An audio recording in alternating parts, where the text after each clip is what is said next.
Es emocionante volvernos a encontrar una vez más para seguir compartiendo con ustedes un mensaje más de su palabra.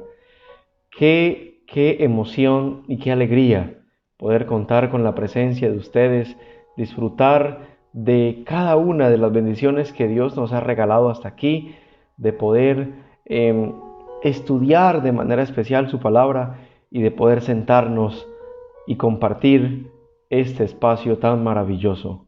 Saludo de manera cordial a todos aquellos hermanos y amigos que nos acompañan del distrito que estamos acompañando durante esta semana, el distrito Nacaome, allí en nuestro país hermano, nuestro país de Honduras. Las iglesias allí, la iglesia central del distrito Nacaome, la iglesia de Corcovado. Corcovado. Tendré que aprenderme ese nombre, tendré que hacer una plana durante estos días restantes. También ahí tenemos a la iglesia de La Cañada. Es un gusto poder saludarles, queridos hermanos.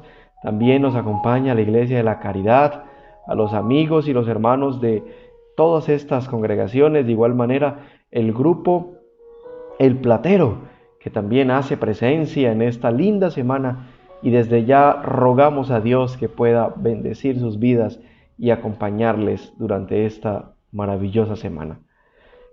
Quiero invitarles para que juntos podamos adentrarnos en el estudio de esta hora que se ha preparado también para nosotros y que podamos así disfrutar de este momento especial.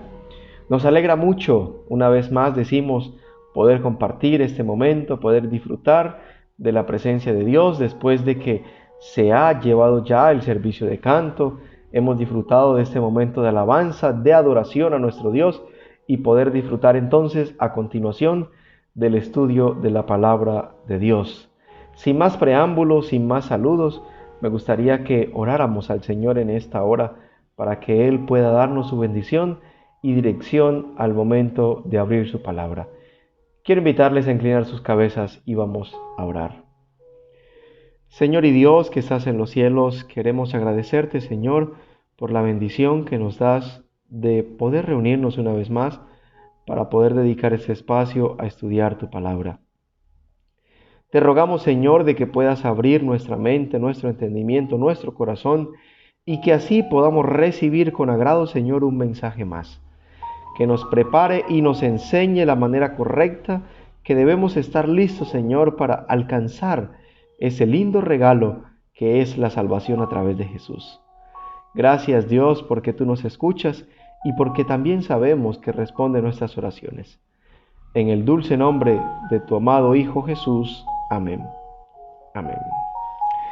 Muy bien, hermanos, una vez más, como decíamos, estamos aquí para poder acompañarles en este lindo espacio que hemos de compartir durante esta semana, de esa luz de esperanza que se enciende para nosotros y que podemos de esta manera poder disfrutar. Agradecemos a Dios, al pastor Elmer Aguilar, por la invitación, por darnos la oportunidad de poder llegar a ustedes a través de estas pantallas y poder juntos participar de estos momentos. Un saludo cordial, pastor, y que podamos también estar atentos a la palabra de Dios. La historia, decíamos ayer, de la humanidad se ve permeada en la actualidad por un temor, por una zozobra, por una ansiedad de saber qué pasa. Y eso pues es normal porque estamos viviendo en momentos cumbres de la historia, situaciones que no se habían visto como antes. Y tal vez usted me dirá, pues pastor, pandemias han habido, se han presentado situaciones similares, pero es primera vez que tengo conocimiento en la historia que nos ha tocado estar confinados, que nos ha tocado estar encerrados en casas. Pero gloria al Señor porque las situaciones están volviendo nuevamente a su normalidad, pero también sabemos que todas estas cosas pasarán y que simplemente son señales de que Jesús viene pronto y que nosotros debemos estar preparados y saber de que simplemente es un aviso de lo que vendrá, porque también somos conscientes de que vendrán cosas similares, cosas peores, en las cuales la única seguridad y salvaguardia se llama Jesús para nosotros en estos momentos. Quiero iniciar contándoles que hace un tiempo conocí la historia de un estudiante musulmán que asistía a su clase de filosofía en la universidad y desde allí recibía el conocimiento que sus docentes y entre compañeros podían desarrollar y llegar a esas verdades que se imparten en estos lugares. En medio de su clase, el profesor los invitó a la necesidad de poder leer un libro especial porque hacía parte de la clase, de lo que se iba a desarrollar dentro del programa. Y ese libro especial era justamente este que yo tengo aquí en mis manos. La Sagrada Biblia, el libro de los cristianos, el libro por excelencia, la alimentación de todo cristiano, es el estudio de la Biblia. Y el profesor, queriendo compartirles a sus alumnos de filosofía toda esta temática, decidieron cada uno adquirir su material para la clase. El estudiante musulmán decidió acercarse a la oficina de su profesor para que le recomendara, porque había escuchado de que ese libro tenía muchas versiones, que tenía muchas traducciones y que él quería comprar una que le sirviera para la clase, pero también que fuera buena, que fuera una buena traducción. El profesor le recomendó, de hecho, la librería donde la podía conseguir y allí se dirigió para poder comprar su Biblia y empezar a leerla para su clase. Empezó a leer, empezó a dedicar tiempo al estudio de este lindo libro. Y hubieron cosas en él que llamaron su atención de manera especial. Tanto fue así su curiosidad por saber y por conocer, que de camino a la universidad se encontraba una iglesia cristiana. Y esta iglesia, en los días que él pasaba, en algunas veces permanecía abierta, porque tenía allí algunos servicios que se realizaban durante toda la semana. La curiosidad lo llevó, y decimos la curiosidad para no entrar en detalles, de poder entrar a este lugar y ser testigo de lo que en ese templo, recordamos que los musulmanes pues no son cristianos porque no creen en Jesús, pero le llamaba la atención porque la Biblia hablaba de un Cristo, hablaba de un Jesús y mencionaba a todos aquellos seguidores que eran cristianos. Y de hecho la iglesia decía que era una iglesia cristiana. Eso llamó más la atención de él. Y él decidió acercarse a este lugar y entró justamente y se sentó allí, como a la mitad de las sillas de la iglesia. Y coincidió que todo estaba planeado. El Señor ya tenía algo. De que ese día, justamente, aquel día, se estaba celebrando en esa iglesia un bautismo. La persona, el candidato, pasó para ser bautizados. El pastor que iba a tener la ceremonia tuvo algunas palabras, dijo algunas cosas que crearon en él una duda mayor y empezaron a hacer eco en su corazón y en su mente lo que en ese momento estaba escuchando. La semana siguiente rápidamente buscó a su profesor, porque ahora tenía muchas dudas con respecto a lo que había experimentado en ese lugar. Y se acercó a él, le dijo, llegó a la oficina, tocó la puerta, el profesor estaba allí, le pidió el permiso para poder ingresar y adelante, siguió y se sentó. El profesor le dijo, por ponerle un nombre, Luis, ¿cuál es tu pregunta? ¿Cuál es tu inquietud? Le dijo, profesor, la verdad es que experimenté algo la semana pasada que me tiene un poco confundido. Usted me recomendó leer un libro especial y ese libro yo lo traje para poder dedicarme a la clase. Y escuchando y leyendo juiciosamente lo que el libro tenía, encontré algunos apartes que llamaron mi atención. Y justamente cuando venía para la universidad, en ese camino, ese trayecto que yo tengo que hacer para poder llegar aquí y recibir mis clases, me encontré que por esa cuadra, esas calles, había un aviso que decía Iglesia Cristiana. servicios de la iglesia cristiana. Y en algunos momentos que yo pasé, profesor, encontré que la iglesia estaba abierta y mucha gente entraba a ese lugar. Precisamente por lo que decía ese libro que usted nos recomendó y lo que vi en ese letrero especial, porque la Biblia hablaba de un Cristo o habla de un Cristo y habla de sus seguidores como cristianos, quise entrar y adivine qué pasó ese día. Habían dos hombres. Uno tenía o tomó de la mano al otro y le dijo las siguientes palabras. Estando en una pila bautismal, en un lugar donde había agua, le dijo, a partir de hoy, una vez salgas de esta agua, serás una nueva criatura. No seguirás siendo el mismo. No seguirás siendo la misma persona, porque en este momento tú vas a ser transformado, vas a cambiar. Sí, le decía el maestro, ¿y cuál es la duda? Pues profesor, la duda surgió porque este hombre fue sumergido en el agua y cuando salió, mis ojos estaban atentos para ver la transformación, para ver el cambio que se iba a efectuar, para ver qué era lo que iba a cambiar en la vida de este hombre. Y para mi sorpresa, profesor, seguí viendo el mismo hombre, seguí viendo la misma persona, el mismo color de piel, el mismo color de cabello, la misma estatura, los mismos ojos, el mismo corte. La misma persona que entró al agua fue la misma persona que salió. El maestro, al escuchar esto, por supuesto, le causó mucha gracia, pero no podía reírse. Porque tal vez en ese momento su estudiante musulmán no entendía lo que pasaba ahí, en ese proceso. ¿Y saben cuántas veces nosotros llegamos a la iglesia también porque soñamos con que seremos personas diferentes, con que seremos transformados? Pero la realidad de nuestra vida es que llegamos a la iglesia, empezamos a asistir, en algún momento fuimos bautizados, ingresamos al agua, pero al salir seguimos siendo los mismos. Pasa un día y al otro día volvemos a la iglesia y seguimos siendo los mismos, con los mismos gustos, con los mismos deseos, con las mismas ideas. Nos gusta la misma música, la misma comida. Y nos preguntamos, ¿qué fue lo que cambió? ¿Qué es lo que realmente pasa en nosotros?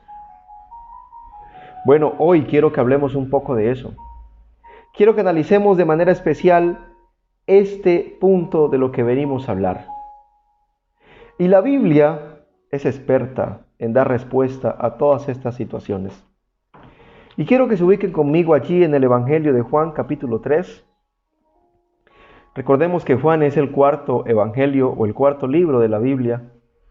Y vamos a leer Juan capítulo 3, versículos 1 en adelante. Y quiero que junto conmigo ustedes se ubiquen y podamos tratar de comprender las palabras que Juan escribió para nosotros. Juan capítulo 3, versículo 1 en adelante. Hermanitos que tengan Biblia y si ven amigos que no tienen, por favor acérquense y compartan con ellos la oportunidad de poder leer la Biblia en esta hora. Quiero leer para ustedes entonces y dice, había un hombre de los fariseos que se llamaba Nicodemo. Había un hombre de los fariseos que se llamaba Nicodemo, dignatario de los judíos, y este vino a Jesús de noche y le dijo, Rabí, sabemos que has venido de Dios como maestro. Porque nadie puede hacer las cosas o las señales que tú haces, si no está Dios con él.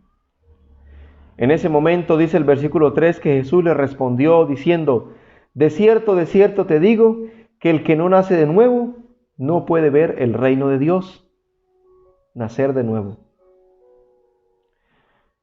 Y pregunta Nicodemo, versículo 4, ¿cómo puede un hombre nacer siendo viejo? ¿Puede acaso entrar por segunda vez en el vientre de su madre y nacer? ¿Se puede presentar eso otra vez? la pregunta aparentemente ingenua de Nicodemo, de un maestro de ley. Y en ese momento, dice el versículo 5, que Jesús continuó la conversación y le dice: de cierto te digo, que el que no nace del agua y del Espíritu no puede entrar en el reino de Dios.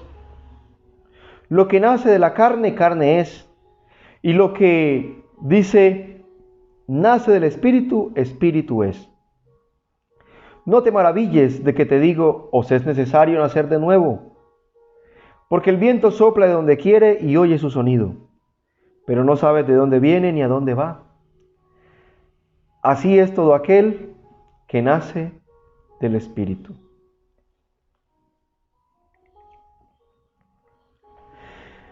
Encontramos una escena de un hombre que llega a Jesús de noche. Nicodemo, un hombre brillante, un hombre sobresaliente, un hombre de su clase, de lo mejor que había hasta ese momento. Y de hecho, el relato bíblico dice que era de la secta de los fariseos. Nicodemo había llegado delante de Jesús, y dice el texto que había llegado delante de él de noche. Pero Nicodemo no estaba esperando un milagro de Jesús. Nicodemo no estaba esperando aquella noche que Jesús hiciera un milagro en él, porque Nicodemo aún sabía que Jesús podía hacer milagros, que Jesús podía hacer cambios radicales. Pero en ese momento Nicodemo no estaba detrás de un milagro. Nicodemo, había algo más en él. No estaba buscando una razón para su fe, porque Nicodemo creía que hasta ese momento lo que estaba haciendo en la secta que estaba, la religión que profesaba, estaba bien. Era parte de la secta o del grupo selecto de los fariseos, de lo más alto de su momento. ¿Qué problema podía haber? Traía todo lo que quería, lo conseguía. Pero la simplicidad de Jesús llamó la atención de ese hombre. La simplicidad de ese maestro llamó la atención. No tanto eran sus milagros. En Nicodemo había ciertas preguntas que necesitaban ser respondidas. Había una sed de conocer un poco más. Y Nicodemo inició una conversación un poco discursiva, un poco elegante, pero Jesús fue al punto directo. Nicodemo, debes nacer de nuevo. ¿Pero y qué tiene que ver eso con lo que Nicodemo estaba diciendo? No hay una conexión entre el relato de uno y el relato del otro. Pero en ese momento, Jesús, quien conoce todas las cosas, conocía lo que había en el corazón de Nicodemo. Sabía lo que había movido a Nicodemo para ir delante de él. Y Jesús conocía verdaderamente la necesidad que Nicodemo tenía. Y la necesidad que Nicodemo tenía en ese momento era saber qué necesitaba para ser salvo. Aunque según él creía que las cosas que hacía estaban bien, se sentía vacío. Sentía que no era suficiente. Pensaba que hacía falta algo. Que algo faltaba para dar sentido a la vida que llevaba hasta ese momento. Y es en ese instante cuando Jesús aparece en la vida de Nicodemo. Y Jesús le dice a Nicodemo: es necesario nacer de nuevo. Sin detalles, sin más preámbulos, Nicodemo, si quieres ser salvo, debes nacer de nuevo. Y Nicodemo entra en un asombro porque a veces pensamos en la ingenuidad, pero es difícil poder entender de que Nicodemo fuera ingenuo ante la conversación que Jesús está desarrollando con él. Porque Nicodemo era un maestro de la ley. Era una persona que estudiaba la Biblia. Pertenecía a la secta de los fariseos, los que creían que iban a ser salvos. Pero Jesús utiliza una analogía Y le dice: Nicodemo, debes nacer del agua y del Espíritu, porque lo que es nacido de carne, carne es, pero lo que es nacido del Espíritu, Espíritu es. El viento sopla de donde quiere. Así dice Jesús. El viento sopla de donde quiere y oye su sonido, pero no sabes de dónde viene y a dónde va. Y precisamente es así todo aquel que es nacido de nuevo. Pero hasta aquí no hemos podido comprender la conversación de Jesús con Nicodemo. ¿Qué significaba esto? ¿Qué quería decir Jesús a Nicodemo? ¿Qué podía entender Nicodemo en ese momento con que el viento es algo que sopla, que podemos oír y podemos sentir de dónde viene? Tal vez, pero no sabemos hacia dónde va. Y todos aquellos que un día decidieron aceptar a Jesús, sabemos de dónde vienen. Nos pueden contar un testimonio. Porque todos al llegar delante de Jesús, contamos a Él nuestra situación, contamos a Él nuestra vida pasada. Pero solo Jesús sabe, a partir de ese momento, cuando Él llega a nuestra vida, hacia dónde vamos a ser direccionados. Es algo que no hacemos por nosotros mismos. Es algo que Dios va efectuando, un milagro que se va efectuando en nosotros. Y quiero decirte que para eso no tenemos que ser perfectos. Quiero decirte que para eso no tenemos que cambiar completamente nuestra forma. No tenemos que ser purificados para ello. Mira lo que dice el apóstol Pedro en su primera carta. En el capítulo 1, quiero que vayas conmigo a Primera de Pedro. Capítulo 1, versículo 23. Y quiero leer para ti. Pues habéis renacido no de simiente corruptible, sino de incorruptible. Y este nacimiento es por la palabra de Dios, que vive y permanece para siempre. Un nacimiento a través de la palabra de Dios, que vive y permanece para siempre. Un nacimiento que presenta allí el apóstol es un estímulo o efectuado por la palabra de Dios. Pero ¿qué es lo que realmente pasa? ¿Cómo sucede? ¿Cómo se experimenta? ¿Cómo podemos empezar? ¿Qué hay que hacer? El profeta Jeremías dice en su libro,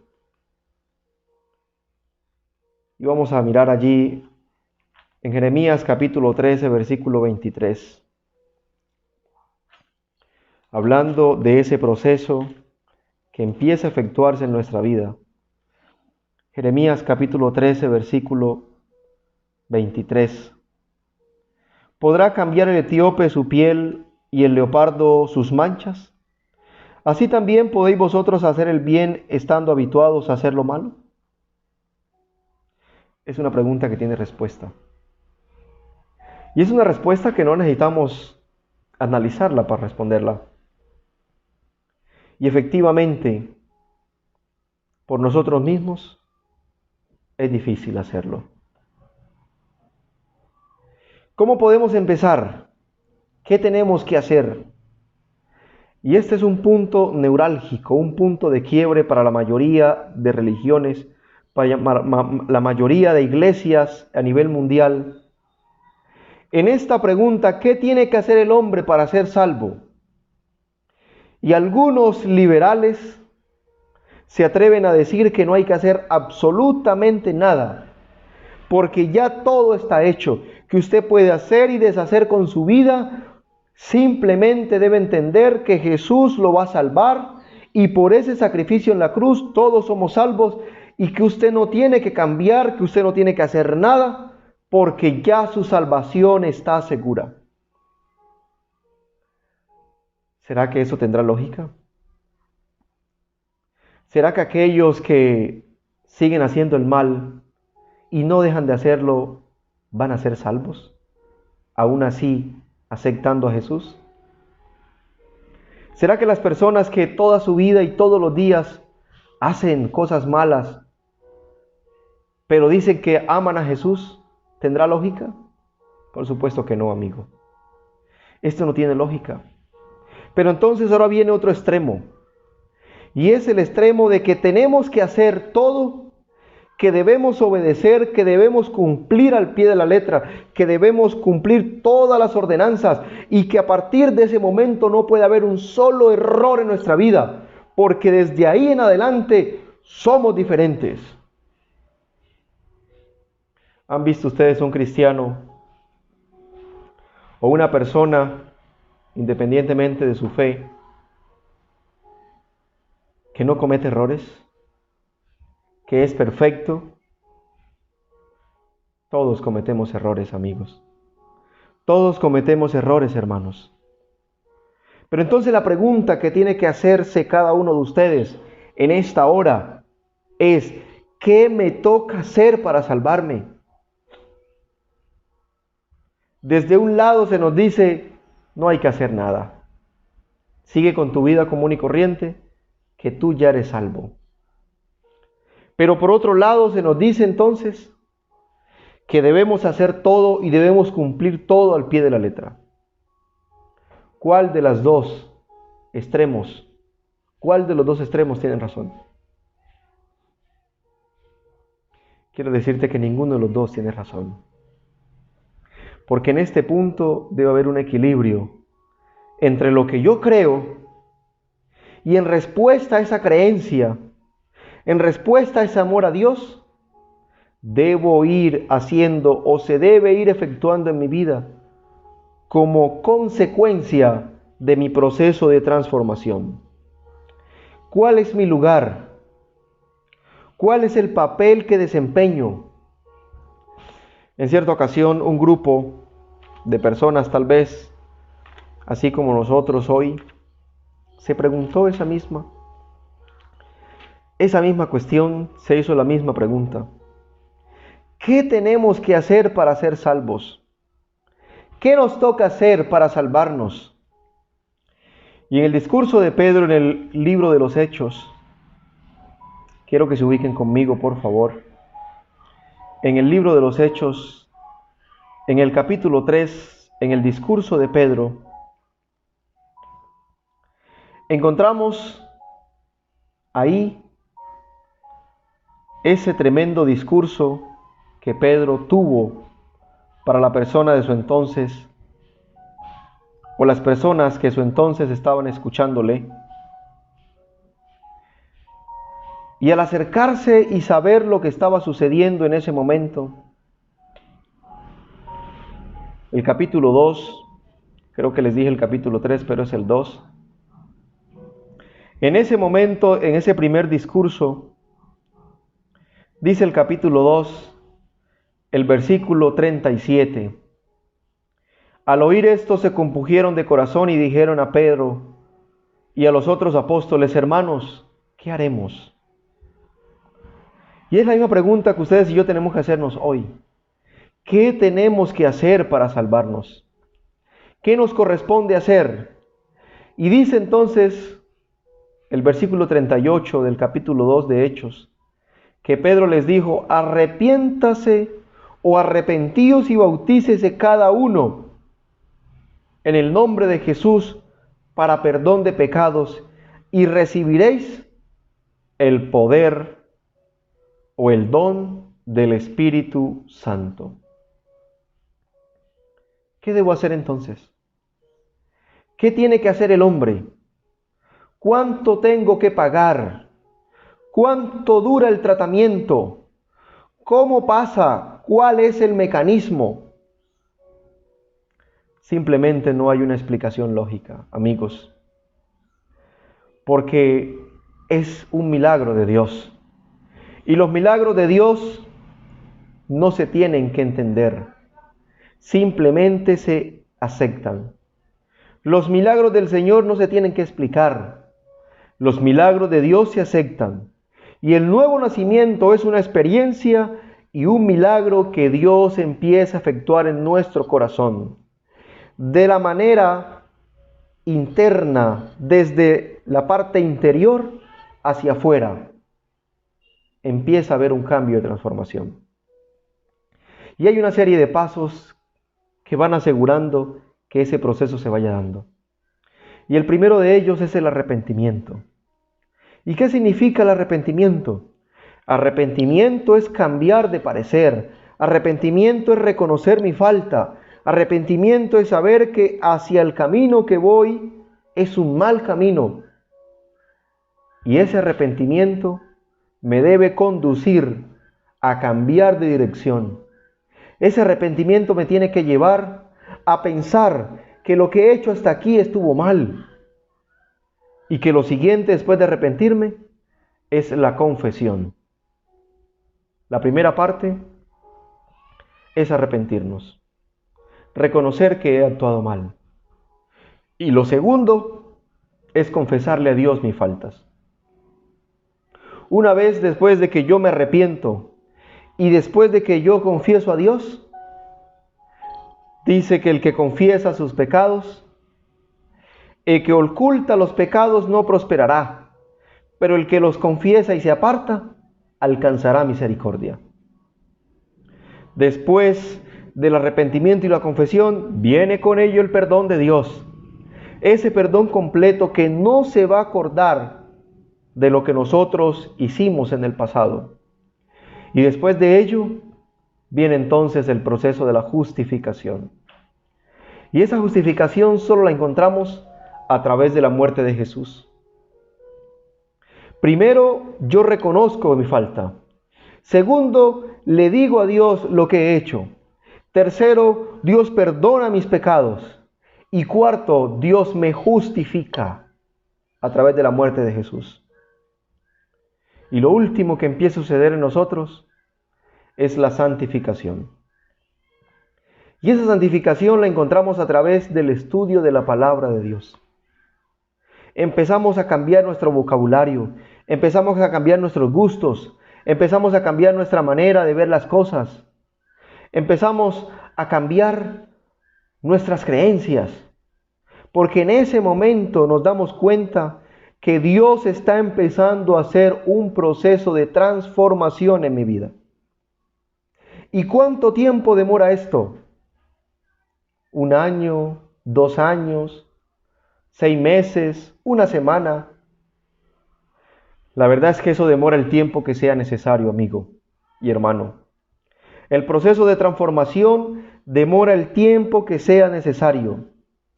Pero el punto aquí no es cuánto tiempo demora. El punto aquí es la decisión mía de querer que el proceso de transformación se inicie en mi vida ahora. Mira lo que dice el Señor a los filipenses. Y con esta cita quiero invitarles ya para ir cerrando. En el capítulo 1 de Filipenses, y vamos a leer allí el versículo 6. Porque es importante que ustedes y yo entendamos, hermanos, lo que esto dice. Filipenses capítulo 1, versículo 6. Estando persuadido de esto, convencidos de lo que acabamos de escuchar, que el que comenzó la obra en nosotros, el que comenzó la buena obra, la perfeccionará hasta el día de Jesucristo. ¿Qué está diciendo? Que ese que comenzó la obra en nosotros, la va a terminar. Pero ¿sabes algo? Dios no puede terminar algo que no ha iniciado. Y si tú deseas que Dios inicie, es el momento de decirle: Señor, abro mi corazón y deseo que comiences en mí un proceso de transformación. ¿Cuánto más seguir esperando? ¿Cuántas pandemias más tienen que pasar? ¿Cuántas situaciones parecidas? ¿Cuántas veces tengo que verme al borde de la muerte para poder entender de que Dios necesita efectuar una obra y que Dios quiere hacerlo y que esa obra que va a iniciar, Él la va a terminar?